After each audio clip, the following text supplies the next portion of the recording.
Bismillahirrahmanirrahim. Assalamualaikum warahmatullahi wabarakatuh. Alhamdulillahirabbil alamin wassalatu wassalamu ala sayyidina Muhammadin wa ala alihi washabbihi ajmain. Amma ba'd. Alhamdulillah kita panjat puji dan syukur kita kepada Allah Subhanahu wa taala. Kita mohon pengampunan Allah atas segala dosa kesalahan kita.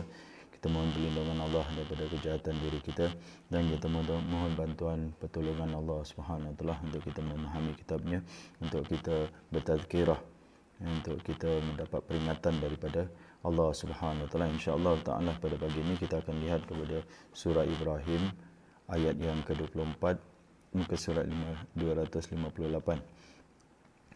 A'udzu billahi minasyaitonir rajim.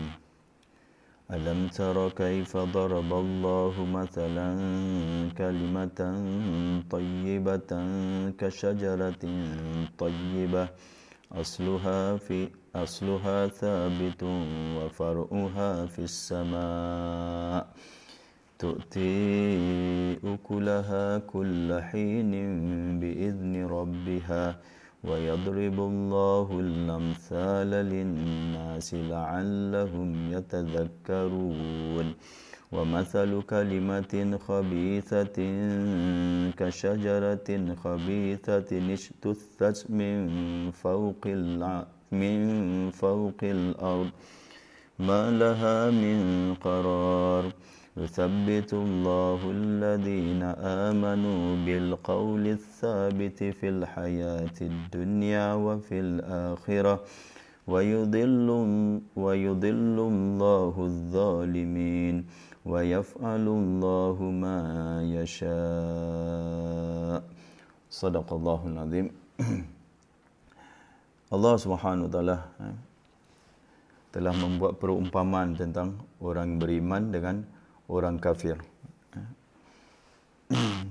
Dua perumpamaan di sini Allah Subhanahu wa taala buat perumpamaan. Satu, orang beriman Allah umpamakannya sebagai pohon yang baik, pokok yang baik. Alam tara kaifa daraballahu mathalan. Tidakkah engkau melihat wahai Rasul bagaimana Allah mengumpulkan, memberi satu perbandingan, satu perumpamaan.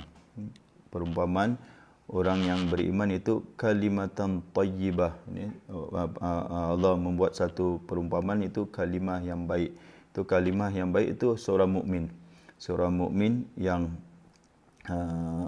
mengucap dua kalimah syahadah. Kata ulama di sini kalimah thayyibah ada yang tafsirkan adalah syahadah la ilaha illallah, ucapan tauhid la ilaha illallah.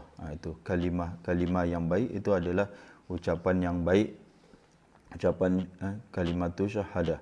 Seorang bila dia mengucap kalimah syahadah, dia beriman kepada Allah Subhanahu wa taala. Ini kalimah thayyibah ni adalah seorang mukmin. Jadi Allah Subhanahu wa taala umpamakan dia seperti apa? Kasyajaratin thayyibah, seperti sebatang pohon yang thayyibah, yang baik. Seperti pohon yang baik.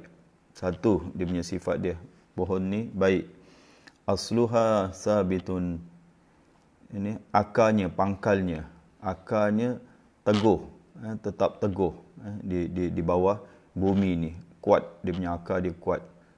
Kedua, kemudian wa faruha fis sama, dan cabang dia, pucuk dia, dahan-dahan dia menjulang ke langit. Tiga sifat. Yang ketiga. Yang keempat, tu'ti ukulaha kullahinin biizni rabbiha, dan dia mengeluarkan buahnya pada tiap-tiap masa. Dia tak ikut musim lah. Ini bukan buah bermusim. Tiap-tiap masa dia akan keluarkan buahnya dengan izin, tapi semuanya dengan izin Tuhannya. Jadi ini empat sifat yang terdapat pada pokok yang baik ini. Dan ramai ulama tafsirkan pokok yang baik ini adalah pohon kurma. Pohon nakhlah, itu syajaratun nakhlah, pohon kurma. Ini pohon yang baik, dan kita sekarang ni bulan Ramadan sedang menikmati buah kurma. Di luar Ramadan jarang kita makan kurma, tapi di dalam bulan Ramadan ni alhamdulillah Kita dekat kepada perumpamaan ni adalah kurma. Kalau kita makan kurma saja, masya-Allah. Kurma ni dia bukan buah saja, dia juga adalah makanan. Dia two in one. Makanan dan juga buah. Buah dan juga makanan. Banyak khasiat dan banyak sangat kelebihan pada kurma. Buah kurma lah. Tapi di sini empat sifat bagi pohon yang baik. Satu, kata ulama, asluha sabitun, itu akar dia, pangkal dia itu kalimah syahadah tu iman. Iman seseorang itu kuat sekali. Dia sabit tetap teguh dalam diri seseorang. Yakni macam mana kita nak tahu iman dia kuat atau tidak? Bila terjadinya fitnah. Bagaimana iman seseorang itu? Kita kata fitnah ni macam godaan lah. Ujian, godaan, bagaimana iman seseorang itu? Bergoncang tak, bergoyang tak dengan apa ni? Dengan ujian itu. Kalau seorang mukmin tu apa saja dia tetap teguh sangat iman dia. Itu nak tengok iman dia. Dia tak melelayang, tak bergoyang. Tengok kalau dululah saya belajar sikondomek, situasi kondisi ekonomi. Macam itulah sikondomek, situasi kondisi dengan ekonomi. Iman dia ikut kepada sikondomek, macam gitu. Tapi dia tak apa ni, noisy mic. Dia tercabut lah tadi. Mic ni pun tak kuat juga. Dia tak teguh. Dia boleh terjawab. Sekarang dah okey tak?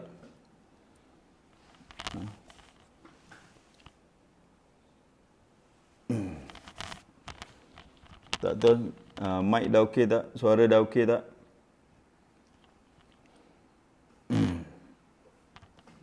Okey.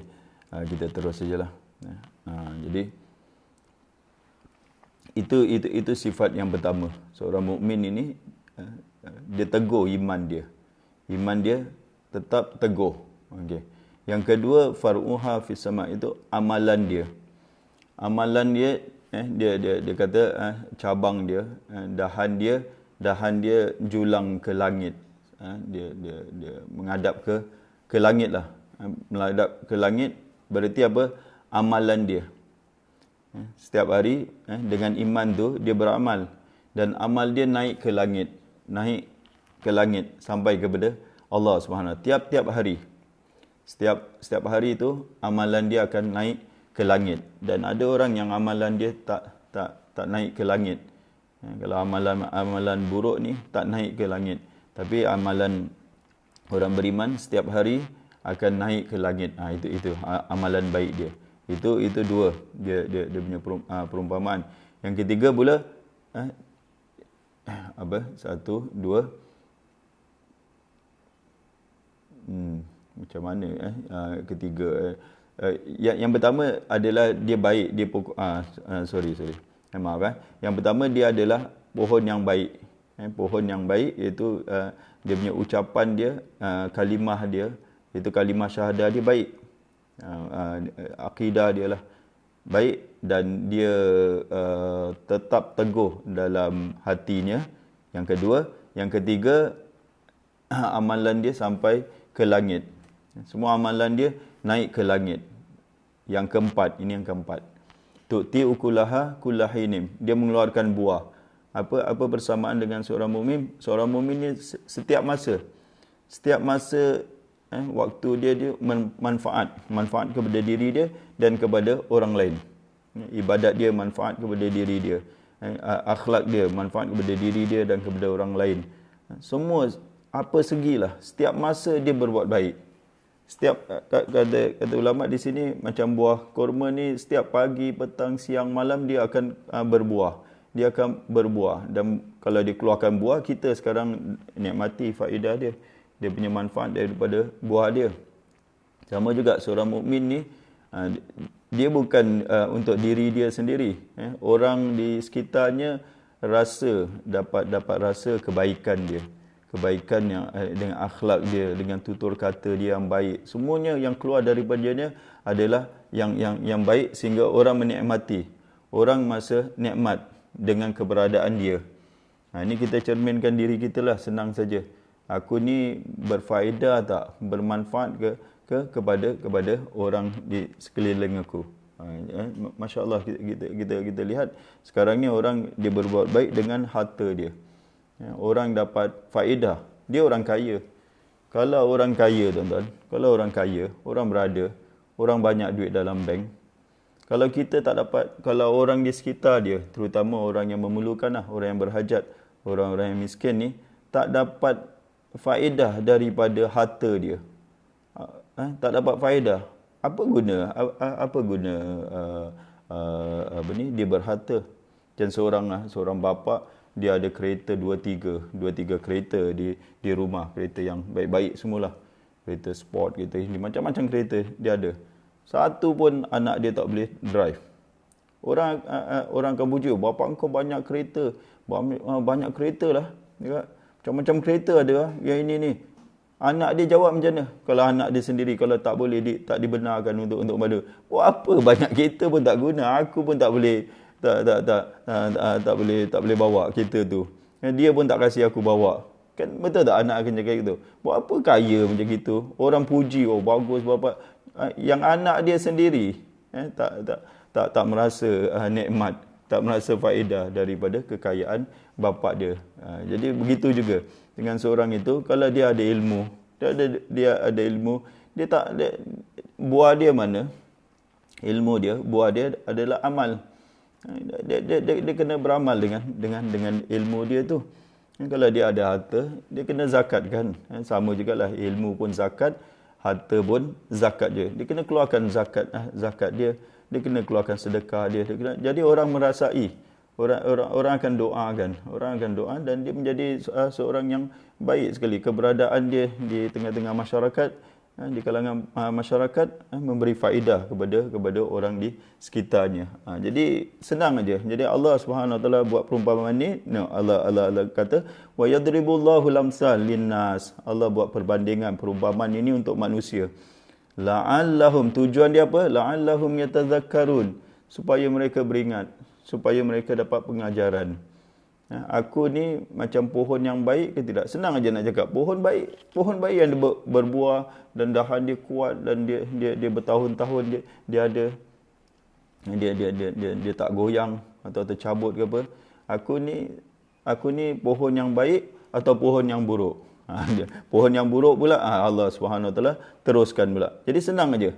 Kita nak cakap kan dengan perumpamaan ini mudah aja. Aku ni baik ke atau tak baik? Kita nak tengok diri kita lah. Kita nak cerminkan diri kita. Aku ni baik ke tak baik ni? Di sisi Allah lah, bukan di sisi kita. Di sisi Allah. Tengok aja kepada kita, pohon kurma. Aku ni macam pohon kurma tak? Berfaedah tak kepada orang di sekitar aku? Kalau tidak, Allahu Akbar, at least pun lah kita punya manfaat tu sekarang ni masa tak boleh keluar rumah, dirasai dalam keluarga kita. Keberadaan kita, kalau kita sebagai seorang bapa, dirasai oleh isteri, oleh anak, oleh itu kebaikan dia. Kalau kita sebagai seorang ibu ke atau seorang isteri, dirasai oleh suami dia, anak-anak dia. Kita sebagai seorang, semualah kita sebagai seorang anak dirasai oleh bapa atau ibu dia, semua keluarga tu dapat faedah daripada keberadaan kita, dapat menikmati. Itu yang contoh pohon yang berbuah. Senang aja. Allah Subhanahu Wa Taala bawa kita perumpamaan. Allah buat perumpamaan supaya kita beringat. Jangan kita syok sendiri aja. Kita rasa kita baik, kita rasa dengan amalan. Kadang seorang itu dia baik sangat, dia punya tahajud dia punya Quran, dia baca Quran bagus, tahajud bagus, ini bagus, tapi orang tak merasai kebaikan. Tapi bila cakap aja, mulut keluar aja macam laser, kita cakap kutuk orang sini, caci orang ini. Ilmu banyak, amal pun banyak, tapi mulut tak baik pula. Orang dengar sakit hati. Jadi apa faedah dia? Apa faedah yang dia sumbangkan kepada orang di sekitarnya? Kalau anak dia, kalau isteri dia pun bingit dengan kata-kata di ucapan dia, belum lagi perbuatan dia. Ini semua pengajaran bagi kita, untuk kita ambil pengajaran. Kemudian perbandingan kalimah yang buruk. Wa mathalu kalimatin khabithah. Ini kalimah yang buruk ini adalah kalimatul kufur, kalimah kafir, kekufuran, lawan kepada kalimah tauhid. Kufur di sini adalah syirik kalau kita cakap. Lepas ni Allah cakap zalimin itu adalah orang-orang yang syirik. Dia seperti pohon yang buruk. Pohon yang buruk. Kalimah ini macam pohon yang buruk. Ni orang-orang yang syirik kepada Allah Subhanahu Wa Taala, orang yang kufur kepada Allah Subhanahu Wa Taala, ataupun ahli maksiat semualah. Ijtussat min fawqil ard. Dan jadi seperti pohon yang buruk, yang mudah tercabut akar dia terkeluar daripada muka bumi. Malaha min qarar, dan tak ada tapak baginya untuk tetap teguh hidup. Seperti pokok yang nak tercabut lah, kita lihat anytime boleh tercabut. Jadi dia terhoyong hayang dengan suasana dia, dengan keadaan dia, dengan kondisi di sekitar dia. Kadang dia kiri, kadang ke kanan, macam nak tercabut je kita. Macam orang jalan hoyong hayang gitulah. Macam orang jalan hoyong hayang, dia tak tetap jalan dia. Jadi ini bagi orang yang syirik kepada Allah Subhanahu Wa Taala, dia tak ada pegangan yang kuat. Tak ada pegangan yang kuat.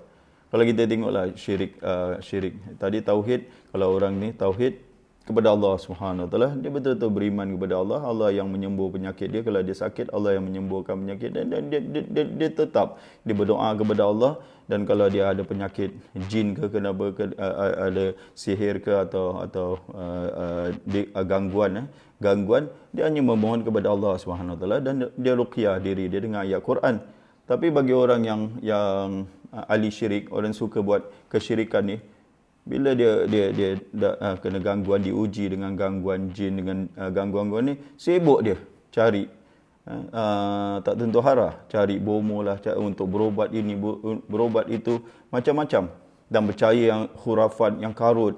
Datang pula bomo dia mana nak settlekan masalah. Kalau dia tak boleh settlekan masalah, dia tahu jin yang datang ni lebih kuat daripada dia menangkut bomo ni, kita datang dia tak ubat kita, takut menakutkan kita lagi. Yang jin yang ada engkau ni jantan, dia ni umur dia macam gini, dia ni gini, dan kau tak settlekan orang tu punya problem, tak keluarkan, tapi menakut-nakutkan lagi orang tu. Orang ni balik, oh jin aku ni yang jantan, besok jumpa lagi satu bomo, bukan jantan, jin kau betina, dia gini, dia gitu, dia gini. Dia lagi runsing, lagi risau, lagi balik, oh jin aku lain pula yang bomo ni. Jadi dia tak tetap akidah dia. Itu kita cakap hati dia tak mantap. Terhoyong hai ikut kepada orang punya khurafat, bomo ni punya kata-kata yang apa ni, kita akan mengarut-ngarut, diikut. Jadi ini orang ini satu contoh je saya bawa. Kalau seorang itu tak ada iman yang kuat. Allah Subhanahu Wa Taala umpamakan mereka ni tidak tetap kepada satu benda, dan dia punya pegangan dia bukan pegangan la ilaha illallah. Bukan pegangan la ilaha illallah. Pegangan dia pegangan yang tidak bergantung kepada Allah Subhanahu Wa Taala. Banyak bergantung kepada makhluk.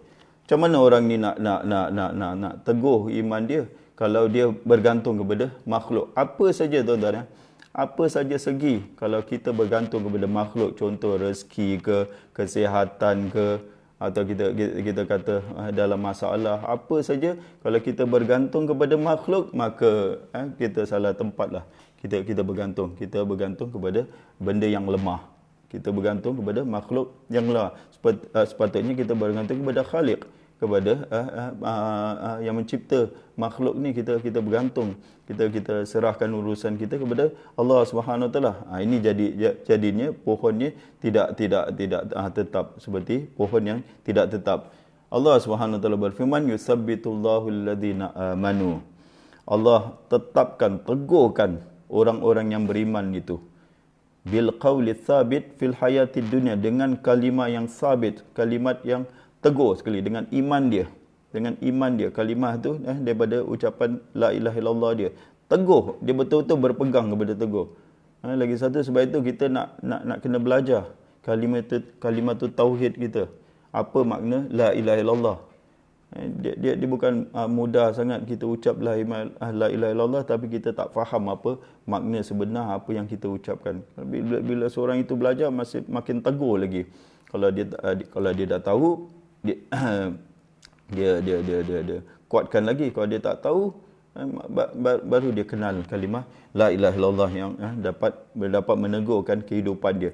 Jadi Allah Subhanahu Wa Taala akan tegurkan orang yang beriman ini dengan kalimah yang baik ini, di mana fil hayatid dunya, di dunia lagi.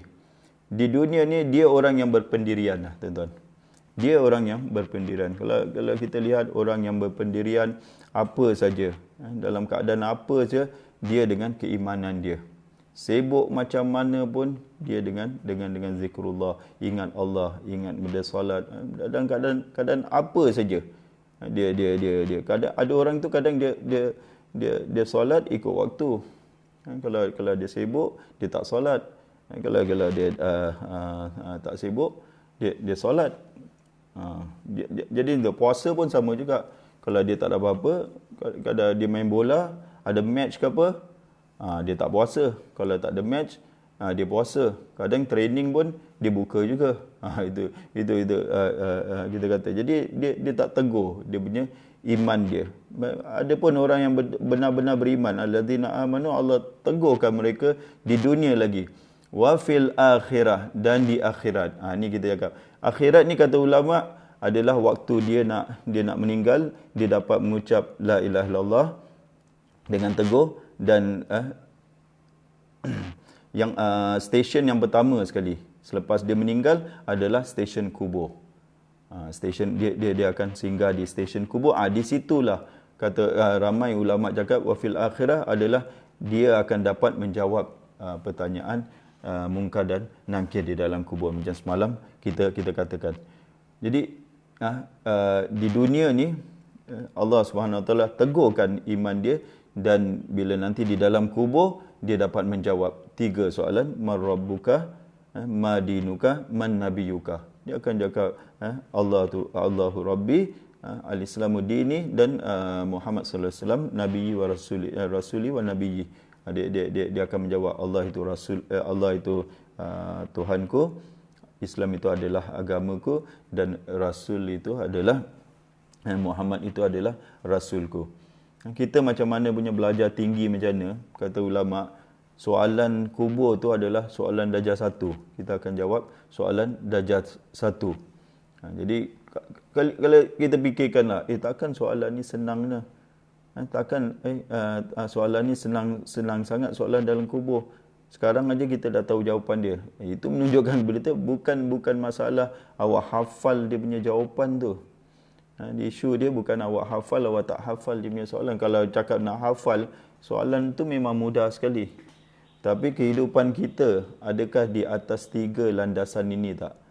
Landasan beriman kepada Allah, mengamalkan Islam, dan beriman kepada Rasul, ikut Rasul. Beriman pada Allah, ikut Rasul, dan ikut syariat Islam ke tidak? Adakah hidup awak ni atas 3 landasan ni tak? Inilah landasan iman. Kalau tak ikut 3 landasan ini nak jawab pun susah. Kita tengok nanti. Last kali sebelum saya akan baca sebuah hadis yang panjang. Allah kata wa yudhillullahu zalimin. Allah sesatkan orang-orang yang zalim. Kerana apa ni? Kerana kezaliman mereka sendiri, dan kerana mereka memilih untuk berlaku zalim. Allah tidak menzalimi mereka, tapi mereka menzalimi diri mereka sendiri. Orang yang zalim di sini ramai ulama cakap adalah orang yang syirik. Orang yang syirik kepada Allah Subhanahu Wa Taala, wa yaf'alullahu ma yasha, dan Allah berkuasa buat apa yang dia kendaki. Dia boleh memberi hidayah dan dia juga boleh boleh menyesatkan seorang itu. Dia boleh memberi petunjuk kepada orang dan dia boleh menyesat. Allah lakukan apa yang dikehendaki, semua kita di dalam kuasa Allah Subhanahu Wa Taala. Saya nak bawa kepada tuan-tuan sebuah hadis yang panjang tentang soal kubur. Tentang soal kubur sedikit daripada tafsir Ibn Katsir untuk sebagai peringatan bagi kita lah, pasal kita semua selepas ni akan masuk ke dalam kubur, semua dah standby kan nak masuk dalam kubur. Itu yang kita risaukan tu, kita selamat ke tidak di dalam kubur. Kita dengar sebuah hadis. Imam Ahmad telah meriwayatkan dalam hadis yang panjang daripada Barra bin Azib. Ini hadis popular kalau cakap tentang cerita tentang kubur adalah hadis Al-Barra ataupun Al-Bara ataupun Al-Bara bin Ibn Azib. Dia mengatakan, kami berangkat bersama Rasulullah sallallahu alaihi wasallam untuk menziarahi jenazah seorang Ansar. Setelah kami sampai di kuburnya, jenazah masih belum dimasukkan ke liang lahat. Maka Rasulullah sallallahu alaihi wasallam duduk dan kami duduk di sekitarnya. Saat itu di atas kami seolah-olah ada seekor burung. Pada waktu itu, tangan Rasulullah sallallahu alaihi wasallam memegang setangkai kayu yang beliau ketuk-ketukkan ke tanah. Lalu beliau mengangkat kepala dan bersabda, mohonlah perlindungan kepada Allah dari azab kubur. Mohonlah perlindungan kepada Allah daripada azab kubur. Baginda sallallahu alaihi wasallam kata sebanyak 2 atau 3 kali. Kemudian baginda sallallahu alaihi wasallam bersabda, sesungguhnya seorang hamba yang beriman apabila habis masa hidupnya di dunia ini dan akan pulang ke alam akhirat, turunlah kepadanya malaikat dari langit yang berwajah putih, seakan-akan wajah mereka adalah matahari. Mereka membawa kain kafan dari kafan syurga dan wangian dari wangian syurga, lalu mereka duduk di dekatnya sejauh mata memandang. Kemudian datanglah malaikat maut yang langsung duduk di dekat kepalanya, lalu berkata, wahai jiwa yang baik, keluarlah kamu menuju kepada ampunan dan keredaan Allah Subhanahu Wa Taala. Maka keluarlah rohnya dengan mudah seperti air yang keluar daripada mulut wadah, daripada botol lah. Lalu malaikat maut mengambilnya. Apabila malaikat maut telah mengambilnya, maka tidak membiarkannya berada di tangan barang sekejap pun, melainkan para malaikat itu dengan segera membawanya, lalu memasukkan dia ke kain kafan dan wangian yang mereka bawa itu. Maka keluarlah darinya bau yang wangi sekali seperti kasturi yang paling harum di muka bumi ini. Mereka membawanya naik ke langit. Maka sekali-sekali mereka tidak melewati sejumlah malaikat, melainkan malaikat-malaikat itu bertanya, siapakah pemilik roh yang wangi ini? Para malaikat yang membawanya menjawab, Fulan bin Fulan, dengan menyebut nama terbaiknya yang menjadi sebutan namanya ketika di dunia. Hingga sampailah mereka ke pintu langit pertama, lalu mereka mengetuk pintunya dan dibukalah pintu langit untuknya. Mereka ikut mengiringinya semua langit yang menghuni langit pertama itu sampai ke langit berikutnya, hingga sampailah ke langit yang ketujuh. Maka Allah berfirman, catatkanlah bagi hamba-Ku ini catatan orang yang masuk syurga Iliyin, dan kembalilah jasadnya ke bumi, kerana sesungguhnya aku mencipta mereka dari tanah, maka aku kembalikan mereka ke tanah, dan aku akan hidupkan mereka dari tanah kali yang lain. Maka roh itu dikembalikan ke jasadnya. Ini setelah dimandikan, dia sama waktu yang sama. Bila masuk saja ke dalam kubur, roh dari langit pun dia turun dikembali ke jasadnya. Dan datanglah 2 malaikat kepadanya. Lalu kedua malaikat itu mendudukkan dia dan bertanya kepadanya, siapakah Tuhanmu? Dia menjawab, Tuhanku Allah.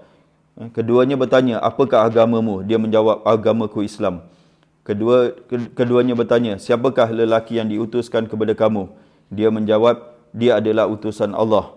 Keduanya malaikat itu bertanya, apakah ilmu engkau? Apakah ilmumu? Dia menjawab, saya telah membaca kitab Allah, maka saya beriman kepadanya dan membenarkannya.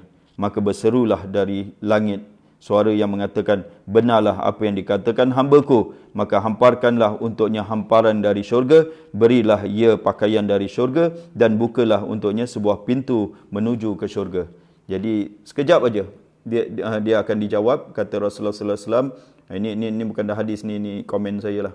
Kata Rasulullah sallallahu alaihi wasallam macam orang sembelih binatang korban. Habis saja soal jawab, maka dia ditransfer ke syurga. Jadi roh orang yang beriman, kebanyakan ulama cakap, roh orang-orang beriman terus dia tak kekal di dalam kubur. Dia terus naik ke syurga. Maka dibuka pintu syurga. Maka kenikmatan dan wangian syurgawi datang kepadanya dan diluaskan kuburnya sejauh mata memandang baginya. Lalu datanglah seorang lelaki yang berwajah tampan, berpakaian indah dan baunya sangat wangi. Lelaki itu berkata, "Bergembiralah kamu dengan keadaan yang menggembirakan kamu. Hari ini adalah hari yang kamu pernah dijanjikan kepada kamu." Maka dia berkata kepada lelaki itu, "Siapakah kamu? Melihat rupamu, kamu adalah orang yang datang dengan membawa kebaikan." Maka lelaki itu menjawab, "Aku adalah amalmu yang soleh." Maka dia menjawab, "Wahai Tuhanku, jadikanlah hari kiamat. Wahai Tuhanku, jadikanlah hari kiamat agar aku dapat kembali kepada keluarga dan harta bendaku." Itu tentang balasan bagi orang yang beriman. Dan orang kafir pula. Dan sesungguhnya seorang hamba yang kafir apabila telah terputus dari dunianya dan akan menghadap ke alam akhirat, turunlah malaikat-malaikat dari langit yang semuanya berwajah hitam dengan karung yang kasar. Lalu para malaikat itu duduk di dekat sejauh mata memandang. Kemudian datanglah malaikat maut yang langsung duduk di dekat kepalanya. Lalu malaikat maut itu berkata, "Hai jiwa yang buruk, keluarlah kamu menuju kepada kemurkaan dan kebencian Allah."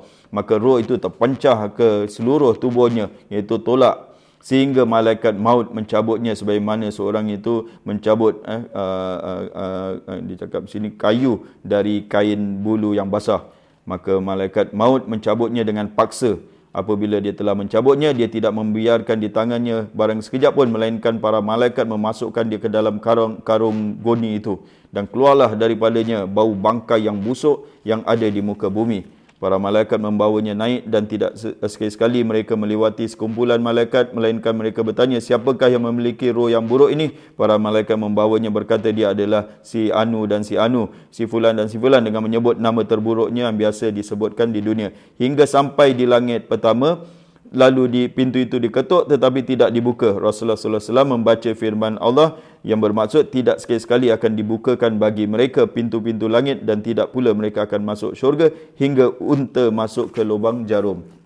Kemudian Allah berfirman, "Catatkanlah ketetapan dia di sijin, di lapisan bumi yang terbawah." Lalu roh itu dicampakkan dengan kasar. Sebagaimana firman Allah, "Barang siapa yang mensyirikkan sesuatu dengan Allah, maka adalah dia seakan-akan jatuh dari langit lalu disambar oleh burung atau diterbangkan